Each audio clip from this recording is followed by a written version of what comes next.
मुख्यमंत्री ममता बनर्जी की बीजेपी से नफरत, देश के प्रधानमंत्री नरेंद्र मोदी से नफरत जगजाहिर है।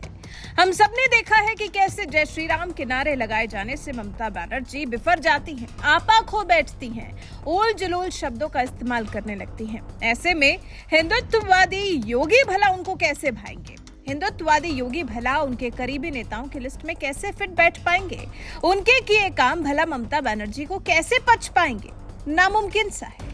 लेकिन हाँ, उत्तर प्रदेश के मुख्यमंत्री पर बरसना, उन पर अपनी खींच निकालना, उनके बारे में बुरा बोलना, इस सब की जरूर ममता बनर्जी से उम्मीद लगाई जा सकती है और उम्मीद पर वो पूरी तरह से खरी भी उतरती हैं, क्योंकि अतीक अहमद के सरेआम मर्डर के बाद जहां योगी एक बार फिर से विपक्ष के निशाने पर आए, तो फिर विपक्ष की एक मुख्य चेहरा ममता बनर्जी भी तो है, तो वो कहां से पीछे रहती। उन्होंने भी किए हैं यूपी के सीएम योगी आदित्यनाथ पर ताबड़तोड़ प्रहार। ममता बनर्जी ने अतीक की मौत के अगले दिन यानी कि रविवार को ट्वीट किया था। लिखा था, उत्तर प्रदेश में जिस तरह से कानून व्यवस्था ध्वस्त हुई है और अराजकता बढ़ी है, उससे मैं सदमे में हूँ। ये शर्मनाक है कि अपराधी अब कानून को खुलेआम हाथों में ले रहे हैं। मीडिया और पुलिस के सामने ऐसा हो रहा है। किसी भी संवैधानिक लोकतंत्र में इस तरह की घटनाओं की जगह नहीं है। दंगा, हिंसा जैसी घटनाओं में केंद्र सरकार की ओर से कई बार जांच के लिए टीमें भेजी गई हैं।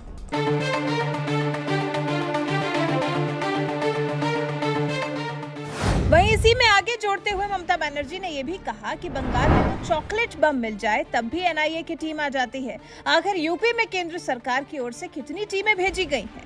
मैं फ्रैंकली आपको बताती हूँ, हम क्राइम का पक्ष में नहीं हूँ। क्राइम तो बीजेपी करते हैं, वो जुल्म करते हैं, हम उसको निंदा करती हूँ। लेकिन जो हुआ था, जो हो रहा है बीजेपी राज में, अगर जुडिशियरी का कस्टडी में कोई है, वो भी अगर विटनेस के लिए जाते हैं, तो उधर में भी लोगों को जैसा तरीका से मार देता है। उसका बाद कितना सेंट्रल टीम किया, कितना सेंट्रल टीम विजिट किया, क्या चल रहा है देश में? जिसको मर्जी मार दो, जिसको मर्जी काट दो, जिसको मर्जी फाड़ दो, जिसको मर्जी एजेंसी लगा दो। सबको खिलाफ में सीबीआई लगा दिया, सबको खिलाफ में ईडी लगा दिया, सबको खिलाफ में कोई ना कोई एजेंसी। एक चॉकलेट बम भी फटता है तो एनआईए को भेज देता है। What is the work of काम? एनआईए का काम क्या है? देश को सुरक्षा देना, देश को रक्षा करना। वहीं इस पर भी ममता बनर्जी की भड़ास शांत नहीं हुई, जैसे वो इस मौके को पूरी तरह से भुनाना चाहती हैं। तो आज यानी कि शनिवार को, जब अतीक को मरे पूरा एक हफ्ता हो गया है, ममता बनर्जी ने ईद के मौके पर भी सीएम योगी के राज को लेकर सवाल उठाया। ममता बनर्जी ने दावा किया कि कुछ लोग नफरत की राजनीति करके देश को बांटने की कोशिश कर रहे हैं। फिर आगे ममता बनर्जी ने बीजेपी पर निशाना साधते हुए कहा कि मैं अपनी जान देने के लिए तैयार हूँ, लेकिन देश को बांटने नहीं दूंगी। कोलकाता की रेड रोड पर ईद की नमाज के लिए एकत्रित लोगों से बात कर रही ममता बनर्जी ने कहा, आप सब एकजुट हों और ये सुनिश्चित करें कि भारतीय जनता पार्टी 2024 के लोकसभा चुनावों में परास्त हो। ममता बनर्जी ने आगे कहा, मैं धन बल और केंद्रीय एजेंसियों से लड़ने के लिए तैयार हूं, लेकिन मैं अपना सिर नहीं झुकने दूंगी। फिर सीएम योगी को एक बार फिर निशाने पर लेते हुए सीएम ममता बनर्जी ने कहा कि अल्लाह से दुआ करो, इसकी हिम्मत रोक दो, इसकी दादागिरी रोक दो। कहता है ठोक दो ठोक दो, क्या ठोक कर करते हैं? अगर हम साथ आ गए तो आपकी कुर्सी गिर जाएगी। ठोक दो चला जाएगा। अगले साल जब हम यहाँ मिलेंगे तो मैं उस कुर्सी पर बदलाव लाकर ही आऊंगी। मतलब सीधा योगी को धमका रही हैं कि उनकी कुर्सी भी गिरा देने का ममता बनर्जी दम रखती हैं। वैसे बड़ी अजीब बात है कि ममता बनर्जी को योगी के माफियाओं, अपराधियों के ठोक देने से आपत्ति है। ऐसे लोग जो समाज को गंदा करते हैं, समाज में दहशत व्याप्त करते हैं, ऐसे लोगों को अगर योगी ठोक देने की बात करते हैं तो इससे ममता बनर्जी को आपत्ति है। इतनी आपत्ति कि योगी को उनकी कुर्सी से गिरा देने की धमकी दे रही हैं। और फिर लोकसभा चुनाव के लिए सभी से एकजुट होने की अपील करते हुए ममता बनर्जी ने कहा, एक साल में ये तय करने के लिए चुनाव होंगे कि हमारे देश में कौन सत्ता में आएगा। हमसे वादा करिए कि हम एकजुट होंगे और विभाजनकारी ताकतों के खिलाफ लड़ेंगे। हमें ये सुनिश्चित करना चाहिए कि हम सभी अगले चुनावों में उन्हें सत्ता से बाहर कर दें। अगर हम लोकतंत्र को बचाने में नाकाम रहे तो सब कुछ खत्म हो जाएगा। फिर बीजेपी को गदर पार्टी बताकर इससे लड़ने के लिए ममता बनर्जी उतावली नजर आई। कहती हैं, मैं आपसे बस बस इतना ही कहना चाहती हूँ कि शांत रहें, किसी की ना सुने। एक गदर पार्टी है जिसके साथ मुझे लड़ना है, मुझे एजेंसियों से लड़ना है। मैं उनसे लड़ती हूँ क्योंकि मेरे पास ऐसा करने का साहस है, लेकिन मैं झुकने को तैयार नहीं हूँ। मतलब ममता बनर्जी ने मुसलमानों के त्योहार ईद को भी खाली नहीं जाने दिया। इस मौके पर भी मुस्लिम समुदाय को मोदी सरकार के खिलाफ भड़काने का ही काम किया। मुस्लिम समुदाय को मोदी सरकार के खिलाफ लोकसभा चुनाव के दौरान करारा जवाब देने के लिए उकसाने का काम किया। वैसे जो ममता बनर्जी ने मोदी योगी के खिलाफ चाल चली है, ईद के मौके पर जिस तरह से अपनी भड़ास निकालने का मौका चुना है, जिस तरह से इस खास मौके पर बीजेपी पर हमला बोला है, इस बारे में आपका क्या कुछ कहना है? अपनी राय हमें कमेंट कर जरूर बताएं। मैं आप लोगों को আপনাদের সবাইকে ঈদ মুবারক জানাচ্ছি। শুভ ঈদ মুবারক।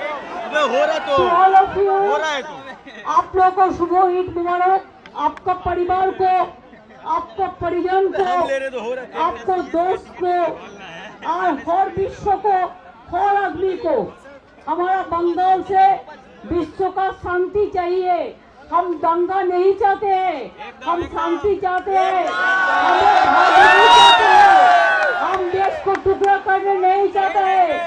जो लोग देश को टुकड़ा करने चाहते हैं, आज ईद का दिन हम वादा करते हैं, हम जिंदगी भी देने के लिए तैयार है, लेकिन देश का टुकड़ा करने हम तैयार नहीं है।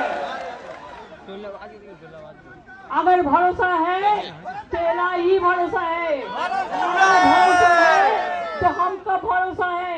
अल्लाह ताला आप लोगों को दुआ कबूल करे, आप लोगों को रब्त इफ्तार कबूल करे और आप लोगों को प्यार भी कबूल करे। मैं तो ये कहना चाहूंगी, आप लोग शांति से रहिए, किसी का बात मत सुनिए। कोई गद्दार पार्टी, हमको तो गद्दार का साथ में भी लड़ने पड़ता है, हमको तो रुपया का साथ में भी लड़ने पड़ता है, हमको तो एजेंसी का साथ में भी लड़ने पड़ते हैं। हम लड़ने के लिए तैयार है कि हमारे को हिम्मत है लड़ने के लिए, लेकिन हम माथा झुकाने के लिए तैयार नहीं है। कोई आदमी बीजेपी का पास रुपया लेके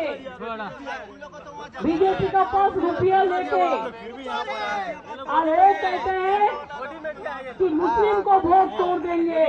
हम बोला तुम्हारा इतना हिम्मत नहीं है कि तुम बीजेपी के लिए तुम मुस्लिम का वोट तोड़ देंगे। हम आज आइए आज वादा करें, मई महीना में अप्रैल महीना है, 1 साल में हमारा इलेक्शन है, देश में कौन आएगा कौन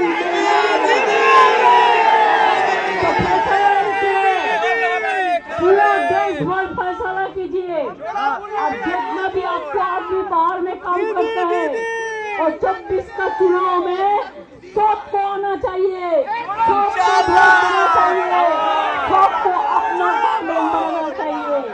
अगर लोकतंत्र चला जाए तो सब चला जाए। आज कॉन्स्टिट्यूशन बदल हो रहा है, आज इतिहास बदल हो रहा है। बोलता है मीडिया भाई प्लेन उठा दो, आज बोलता है इतिहास बदल दो, देश का संविधान बदल दो, जो भी मर्जी करते हैं। फिर एनआरसी लेके आया, मैं बोला मैं तो नहीं करने देगा। और